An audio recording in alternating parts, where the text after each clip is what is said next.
धम्म में लगाएं, भगवान में लगाएं, में लगाएं। बुद्ध धम्म संघ, ये जो तीनों रत्न है, यो च बुद्धं च धम्मं च संघं च शरणं गतो।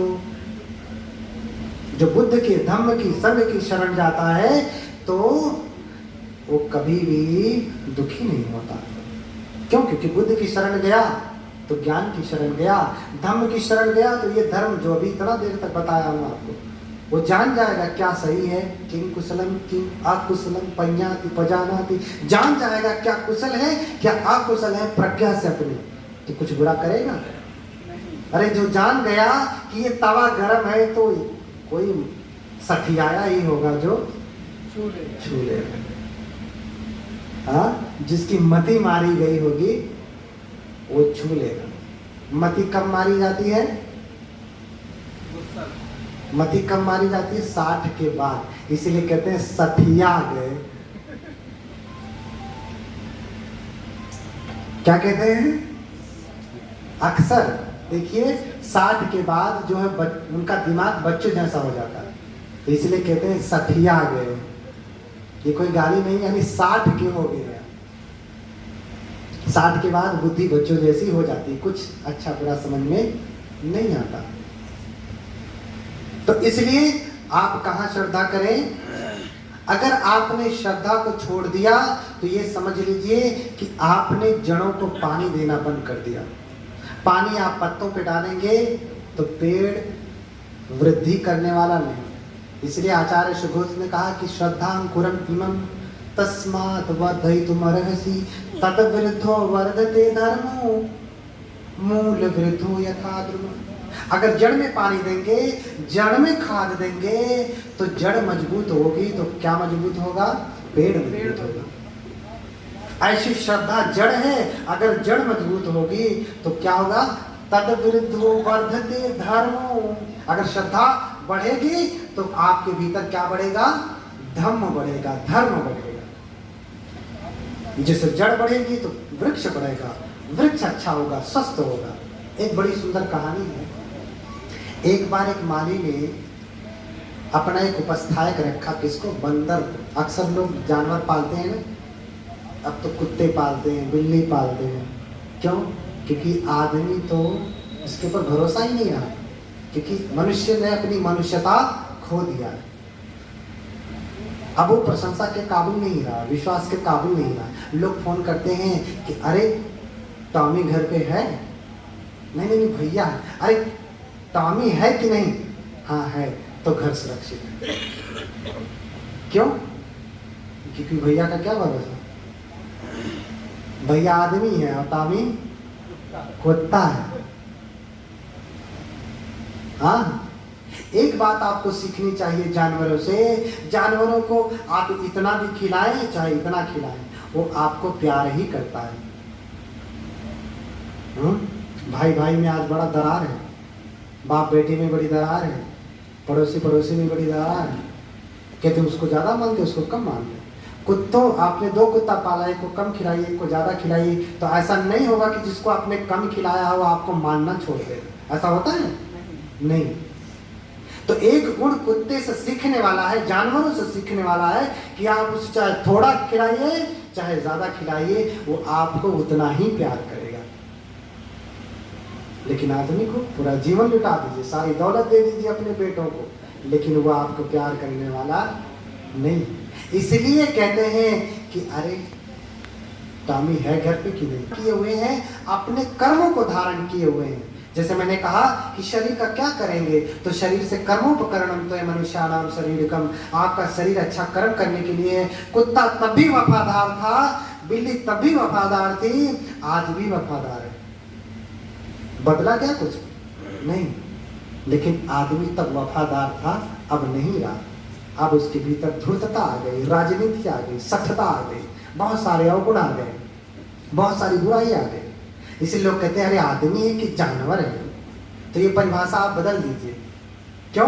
क्योंकि आदमी से अच्छा गुण अब जानवरों में। इसलिए कहिए अरे आदमी हो क्या? क्योंकि कुत्ता तो अच्छा है,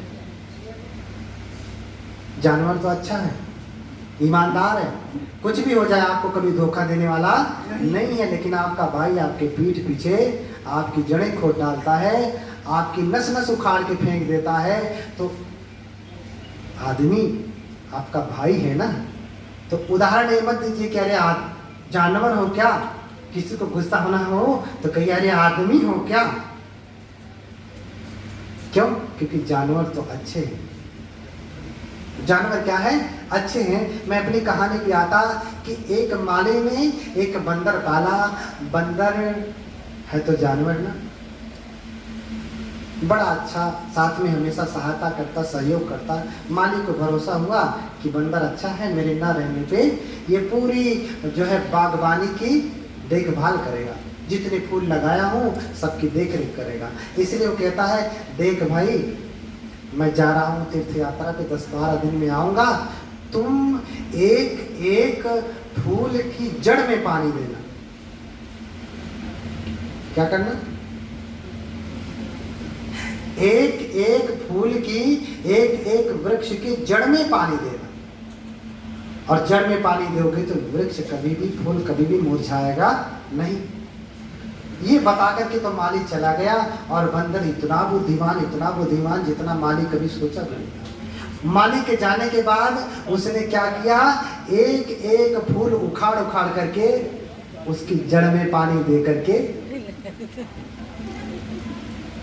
क्या करता, एक एक पेड़ उखाड़ करके क्या किया, पानी डाल करके रख दिया। और 10 दिन में उसकी हरी भरी बगिया और हरी भरी हो गई। और जब माली आता तो अपना सर पकड़ लेता, अरे मैं इसके ऊपर छोड़ के ही क्यों गया, ये तो मूर्ख है। हाँ, ये तो मूर्ख है। तो अगर आपने जड़ उखाड़ दिया, जड़ को खत्म कर दिया, तो फिर आपका वृक्ष पनपने वाला नहीं है, वृद्धि विकास को प्राप्त होने वाला नहीं है। तो कहीं देखिए आपकी भी स्थिति बंदर की तरह तो नहीं। आप श्रद्धा को उखाड़ देते हैं, जड़ को उखाड़ देते हैं, श्रद्धा की कोई चीज ही नहीं। बस आ गए मशीन की तरह से, फॉर्मेलिटी कर लिया, भगवान की मूर्ति लगी, चलो ये हाथ जोड़ लेते हैं। नहीं तो कोई कहेंगे कि देखो ये बुद्धिस्ट है, भगवान को प्रणाम भी नहीं करता, बुद्धिस्ट है, भगवान का तस्वीर भी नहीं लगाया आपने। तो आप फॉर्मेलिटी करेंगे तो इसका लाभ मिलने वाला नहीं। क्यों? क्योंकि आपने जड़ उखाड़ दिया। इस धर्म विनय में आगे बढ़ने के लिए 5 बल काम करते हैं, 5 बल, जिसमें पहला बल है श्रद्धा। श्रद्धा, वीर्य, सती, समाधि, प्रज्ञा। अगर प्रज्ञा यानी विमुक्ति आपको प्राप्त करनी है तो सबसे पहले क्या चाहिए? श्रद्धा। क्या चाहिए? ये श्रद्धा अंधश्रद्धा से अलग है। ये श्रद्धा किस लिए आपको करनी है? कि आपके भीतर कुशल कर्म बढ़े, आपके भीतर शील बढ़े, आपके भीतर नैतिकता बढ़े, आपके भीतर हमेशा अच्छे काम करने की प्रेरणा जगे। इसको कहते हैं श्रद्धा। श्रद्धा का अंग्रेजी में अनुवाद होता है कॉन्फिडेंस बेस्ड ऑन नॉलेज। इसका एग्जैक्ट ट्रांसलेशन है पाली की श्रद्धा का, यानी वो श्रद्धा जो ज्ञान पे आधारित हो, अंधविश्वास पे नहीं। तो श्रद्धा अगर है तभी आप इस धर्म विनय में आगे बढ़ पाएंगे। इसलिए अपनी श्रद्धा को दृढ़ करें। ये देखिए, अंत समय में एक बात और कहूँगा कि आप इतने सारे लोग, श्रद्धालु लोग हैं जो दोपहर से मेरी बात को सुन रहे हैं, तो जाहिर सी बात है कि आप श्रद्धालु हैं, आप धार्मिक हैं, आप जानना चाहते हैं, आप सीखना चाहते हैं। ये बात तो पक्की हो गई। क्यों? क्योंकि धम्म कामो भवन् होति। आपकी इच्छा क्या है? धर्म को सुनने की। इसलिए लगता है कि आप उन्नति की तरफ जाएंगे। तो आप अपने बौद्ध धर्म का जो जीवनचर्या का नियम है, एक मुस्लिम नमाज अदा करता है, रोजा रखता है कि नहीं? हिंदू है तो अपना व्रत उपवास रखता ही है, क्रिश्चियन है तो उसका जो नियम है वो भी पालन करता ही है। लेकिन बौद्धों का क्या नियम है? ऐसे घूमते रहिए, अपना जो मन करे सो खा लिया, चिकन खा लिया, मटन खा लिया, मछली खा लिया, बस ये भगवान का धर्म है। बस खाली हिंदू मंदिर में मत जाइए, गौरी गणपति को मत मानिए और जानवरों की तरह से इधर उधर घूमिए, ऐसा तो नहीं ना। बौद्ध धर्म का नियम है कि आप एक गृहस्थी के 4 दिन में अष्टमी, पूर्णिमा और अमावस्या को आप उपोषित रखें। क्या रखें? उपोषित। उपोषित का अर्थ है उपवास करना, पास में जाकर के बैठना। और उपोषित किसे कहते हैं? जैसे हिंदुओं में व्रत होता है वैसे हमारे में उपोषित होना है, लेकिन अंतर उनका भोजन नहीं करना व्रत है, लेकिन हमारे में भोजन तो नहीं करना है, लेकिन करने का नियम कैसा है कि आप सुबह से उठे हैं तो 12 बजे से पहले नाश्ता करना है, भोजन करना है, ये कर लेना। जैसे हमने 12 बजे से पहले भोजन कर लिया, अब कोई भोजन नहीं करेंगे, तो 12 बजे से पहले भोजन कर लेना। लेकिन भोजन के साथ साथ आपको 8 सीलों का पालन करना। उस दिन कड़ाई से आपको हत्या नहीं करना है, और उस तो भले हो जाती है, लेकिन उस दिन नहीं करना है। उस दिन चोरी नहीं करना है, करते होंगे तो एकदम कट्टरता से पालन करना। उस दिन व्यभिचार, चोरी किसे कहते हैं? अदिन्ना दाना, बिना दिया हुआ लेना। आपको लगता है कि किसी के घर में घुसे और कोई धन संपत्ति चुरा लाए, यही चोरी नहीं। आपके घर में आपके पापा यहाँ अपने कमरे में फोन रख के गए, बाथरूम चले गए और बेटा आया फोन लेकर के नीचे जाकर के अपना गेम खेल रहा, तो अदिन्ना, बिना दिया हुआ लिया, तो ये क्या हो गया? चोरी। अब पापा अरे मैं तो नहीं रखा था फोन, कहाँ चला गया? तकिया उठाते हैं, बिस्तरा उठाते हैं, ये उठाते हैं। कुछ समय के लिए उनको तकलीफ हुई कि नहीं, तो ये हो गया अदिन्ना दाना, छोटा वाला अदिन्ना दाना। ऐसे ही बड़ा अदिन्ना दाना हमेशा के लिए कोई उठा लेगा। इसलिए भंते लोग जब आते हैं तो उनको भोजन भी हाथ में पकड़ाया जाता है और कहा जाता है भंते अनुकंपा करके ये भोजन ग्रहण करें, खाएं। क्यों? आपने इसे सामने रख दिया तो भंते खाते नहीं। भंते बैठे हैं और आप लाए, भोजन रख दिए, कहे नहीं कि भंते जी लीजिए खाइए, तो भंते खाएंगे, हमको दिया ही नहीं, हमारे लिए थोड़ी नहीं, इसलिए देना पड़ता। अदिन्ना, बिना दिया हुआ, ठीक है। तो इस दिन चोरी नहीं करना है। सीलों के ऊपर बड़ी लंबी व्याख्या है, शायद मैंने कभी किया हो यहाँ पे, या फिर कभी आऊँगा तो करूँगा, लेकिन आप जानते हैं, जितना जानते हैं उतना पालन कर लीजिए। उस दिन हत्या नहीं करना है, उस दिन चोरी नहीं करना है, उस दिन किसी भी स्त्री को अपनी बहन की तरह से देखना, चाहे आप भले ही शादीशुदा क्यों हो, तो पति पत्नी भी उस दिन बहन की तरह से रहेंगे। संभव हो तो अलग अलग कमरे में रहें, नहीं तो एक ही कमरे में रहते हैं तो दोनों अलग अलग रहें, बीच में पार्टीशन कर दें कि हम स्पर्श भी नहीं करेंगे, बहन की तरह से। झूठ चुगली बकवास कटु वचन उस दिन आपको बिल्कुल नहीं बोलना है, कोई बात बढ़ा चढ़ा के नहीं कहना। तो संभव हो तो मौन का पालन करें, आधे मौन का, क्योंकि जब भी आप बोलेंगे तो कुछ न कुछ तो या तो झूठ बोल देंगे, या कोई चीज़ बढ़ा चढ़ा के कह देंगे, या घटा के कह देंगे, या अनजाने में वो आसक्त हो जाएगा, कुछ तो होगा। इसलिए बहुत जरूरत पड़ने पे ही बोलिए। और नशा पता का बिल्कुल सेवन न करिए, नशा पता का बिल्कुल भी सेवन नहीं करिए। जैसे कभी कभी कोई सिगरेट पीता है, तंबाकू खाता, बड़ा नशा नहीं करता है, लेकिन छोटा भी करता है, और छोटे का संवर बड़ा खतरनाक होता है। कहानी लंबी हो जाएगी, बात लंबी हो जाएगी, बस ये समझे छोटे को देख पाना और कठिन है, छोटे विकारों को खत्म कर पाना और कठिन है। कैसे? एक सुई गिर जाए तो ढूंढना कठिन है, हाँ, एक सुई गिर जाए तो ढूंढना कठिन है, इतना बड़ा सरिया गिर जाए तो ढूंढना आसान है। तो जितना छोटा विकार होगा उसको दूर करना उतना कठिन, उसको देख पाना प्रज्ञा से साधना उतना कठिन हो जाएगा। इसलिए छोटी से छोटी गलती भी, हाँ, न खुद्दम समाचरे किंचित ये न वैयु परे उपदेयु, छोटे से भी छोटा कोई काम नहीं करना चाहिए बुरा वाला, जिसके लिए विज्ञ लोग, ज्ञानी लोग हमारी निंदा करें, गरहा करें कि अरे तो बड़ा है, तो लेकिन जो है बड़ा बारीक राजनीतिक है, अंतर बना के रखता है, तो ऐसा सामने नहीं दिखता है तो ऐसे, लेकिन कहाँ बना के रखा है? अंदर। तो ऐसे आदमी को और लोग नहीं पसंद करते कि सामने गुस्सा कर दिया तो ठीक है। तो उस दिन नशा पता भी नहीं करना है, उस दिन विकाल भोजन 12 बजे के बाद भोजन नहीं करना है। उस दिन नच गीत वादित विशुक दर्शन माला गंध विलेपन ये सब नहीं करना। नाच गाना मेला तमाशा ऑर्केस्ट्रा देखना, नौटंकी देखना, ये देखना वो देखना, संभव हो तो फोन से दूर ही रहे भैया। हाँ, क्योंकि फोन ने आपको बहुत बेकार कर दिया।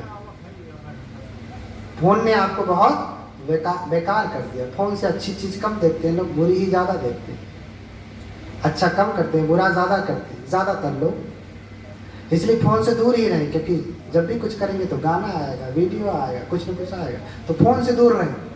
कहीं बात करना हो तो तभी बात करें, फोन उठाएं। फोन आ रहा तो रिसीव कर लिया, नहीं तो फोन दूर रख दिया। माला गंध विलेपन, कोई साज सज्जा की चीज ना करें। सादा कपड़ा पहने, सफेद कपड़ा पहने, नहीं है तो भी जो सादा कपड़ा है वो सादा कपड़ा पहने। और जो है अन्य जो है साज सज्जा की चीजें न करें। और उस दिन मखमली चीजों पे न सोए। बहुत बढ़िया, देखिए ना, थोड़ा सा गद्दा लगाया, आपका भी थोड़ा सा गद्दा लगाया, उस दिन चटाई बिछा करके सो जाइए। देखिए ऐसा कालीन लगा लीजिए और सो जाइए। मखमली गद्दे पे न सोइए, क्योंकि ये त्वचा का सुख लेने का एक साधन है। बढ़िया गद्दा किस लिए चाहिए? थोड़ा आराम मिले, त्वचा का सुख मिले, आंतरिक सुख मिले, इसलिए गद्दा चाहिए। तो वो काम भी बंद कर दीजिए उस दिन। तो ऐसे करके उस दिन जहाँ जो है आभूषण वगैरह भी न ग्रहण करें। सोना चांदी रुपया पैसा से दूर रहे, थोड़ा जितना संभव हो सके उतना दूर रहे। तो इतनी बातों का आप क्या करें? पालन करें। अष्टमी पूर्णिमा और अमावस्या को ये उपोषित व्रत रखें। और अगर विहार पास में हो तो सुबह या शाम वंदना में जाएं। संभव हो तो दोनों समय जाएं, नहीं संभव है तो एक समय जाएं। और इतना भी संभव नहीं तो सप्ताह में अष्टमी पूर्णिमा अमावस्या को अवश्य जाएं। महीने में 2 बार, 2 अष्टमी, 1 अमावस्या और 1 पूर्णिमा। तो महीने में 4 बार तो बुद्ध विहार में अवश्य आए। क्यों? क्योंकि बिना कलम दवात के, बिना कापी कलम के कोई ज्ञान सीख सकता है? नहीं सीख सकता। अगर आपको धर्म सीखना है, बुद्ध को हटा दें तो कभी भी आप बुद्ध का धर्म सीख पाएंगे? नहीं सीख सकते। ये कलम है, ये किताब है, ये कॉपी है, जहां बैठ करके आप सारा ज्ञान सीखेंगे। इसलिए आप बुद्ध को कभी भी मत छोड़िए। तो ये काम आप करिए। बौद्धों की ये दिनचर्या है, वंदना करें। जैसे वो छोटे से छोटा बच्चा भी नमाज अदा करना जानता है, लेकिन आपका छोटा सा बेटा प्रणाम करना तक नहीं जानता, पंचशील नहीं जानता, पंचशील की याचना नहीं जानता, बनते से क्षमा याचना करना नहीं जानता। उनका बच्चा जन्म लेता तो पहले वही सिखाते हैं, कैसे नमाज पढ़ना है, कैसे जो आदाब करना है, कैसे जो है रोज़ा रखना है, यही सब सिखाते हैं। सारे धर्मों में यही सब होता है। एक ब्राह्मण का आदमी भी अपने बेटे को सबसे पहले वो वेद वेदांत उपनिषद यही सब पढ़ाता है, सिखाता है। ज्यादा ना सिखाए तो थोड़ा तो सिखाता है साथ, कि जितने से उसका जीवन चले। आप भी अपने धर्म की दिनचर्या को पालन करें, माने, तभी जाकर के आपका कल्याण होगा। नहीं तो जाना में धर्मम नचने प्रवृत्ति, जानता हूँ लेकिन हम करते वरते नहीं, यही बात हो जाएगी। तो इस प्रकार से आप पालन करें तो भगवान की शरण जाएं, ये जो है आपके लिए मंगलकारी होगा। तो इन्हीं सब बातों के साथ जो है बहुत हो गया चर्चा।